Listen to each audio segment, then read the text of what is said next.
Imaginez un instant une créature née des extrêmes. Un colosse de 4 tonnes, plus lourd qu'un véhicule tout-terrain, dont la masse même semble défier la biologie. Imaginez ce même géant, capable de s'effacer dans les abysses, de plonger à plus de 2000 mètres de profondeur, là où la pression anéantirait presque toute autre forme de vie, et où le soleil n'est qu'un lointain souvenir.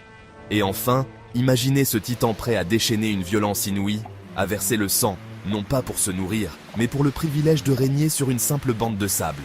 Ce que vous allez voir aujourd'hui ne défie pas seulement la logique, cela redéfinit notre perception de ce que la nature est capable d'accomplir.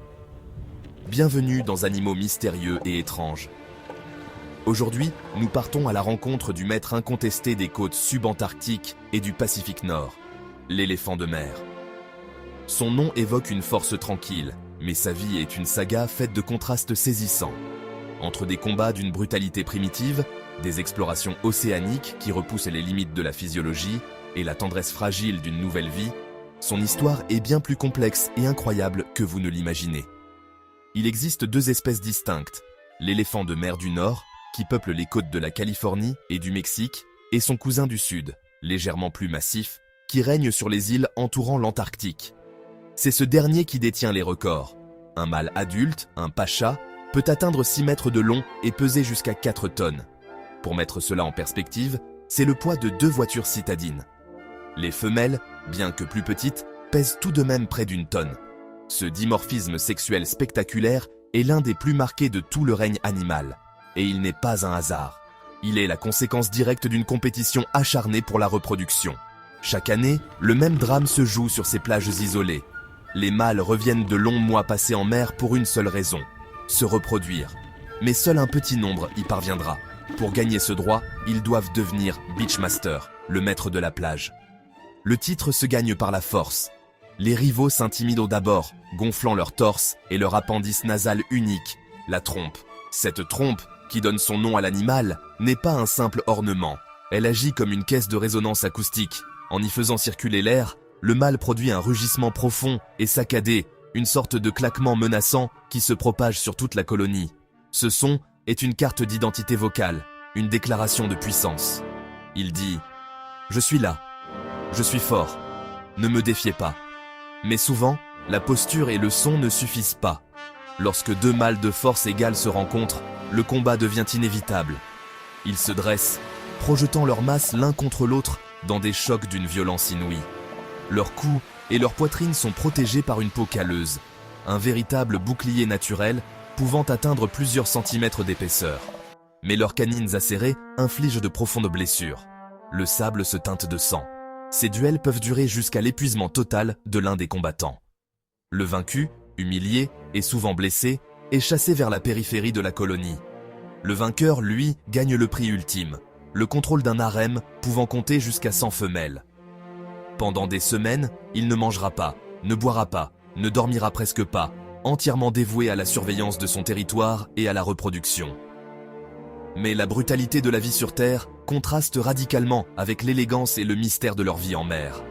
Car c'est sous la surface que se révèle le talent le plus extraordinaire de l'éléphant de mer. C'est un plongeur hors norme, un explorateur des profondeurs. Après la saison de reproduction, ces géants retournent à l'océan pour une longue migration solitaire, à la recherche de nourriture. Ils disparaissent alors dans un monde qui nous est presque totalement inaccessible. Les données des balises satellites ont révélé des prouesses physiologiques qui stupéfient les scientifiques. L'éléphant de mer peut retenir son souffle pendant près de 2 heures. Pour y parvenir, il a développé des adaptations uniques. Son rythme cardiaque chute de manière drastique, passant de 120 battements par minute à seulement quelques-uns. C'est ce qu'on appelle la bradycardie extrême. Son sang, exceptionnellement riche en globules rouges, et ses muscles, gorgés de myoglobine, stockent d'énormes quantités d'oxygène. Sa cage thoracique est flexible, conçue pour s'affaisser sous la pression écrasante des profondeurs, protégeant ainsi ses poumons. Il plonge en moyenne à 500 mètres, mais des individus ont été suivis à plus de 2000 mètres dans la zone mésopélagique, la zone crépusculaire de l'océan. Dans cette obscurité quasi totale, il chasse. Ses proies sont des calmars, des pieuvres et des poissons des grands fonds, souvent bioluminescents. Ses grands yeux, optimisés pour la faible luminosité, et ses vibrisses, ses moustaches ultra sensibles, lui permettent de détecter les moindres vibrations dans l'eau, trahissant la présence d'une proie. Il passe près de 90% de son temps en mer sous la surface, ne remontant que quelques minutes pour respirer avant de replonger. Il dort même en plongeant, effectuant des plongées en dérive contrôlées où il se laisse lentement couler en spirale, en état de micro-sommeil, avant de se réveiller pour remonter. Pourtant, au milieu de cette démesure de force et d'endurance, se niche une incroyable vulnérabilité. Quelques mètres à peine séparent les combats titanesques de la scène la plus tendre. À leur arrivée sur la plage, les femelles donnent naissance à un unique petit.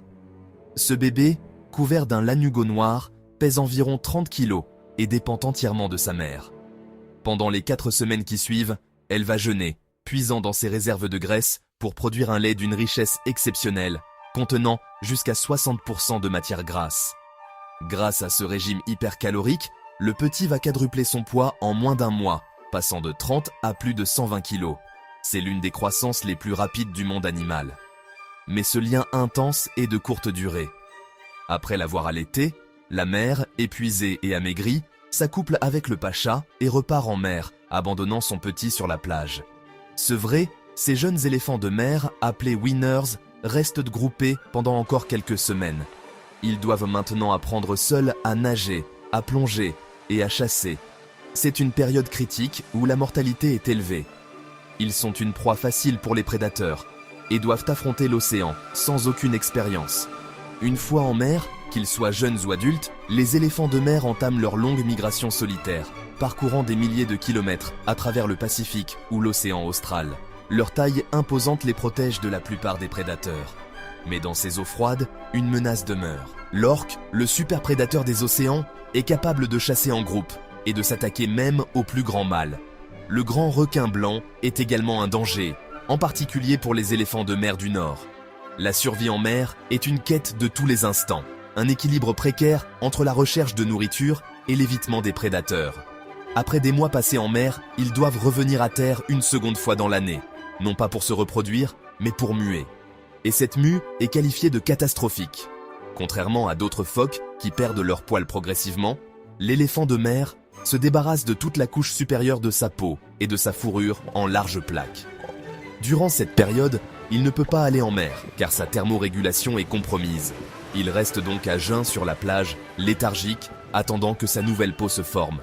C'est un autre moment de grande vulnérabilité, une pause forcée dans un cycle de vie mené à un rythme effréné.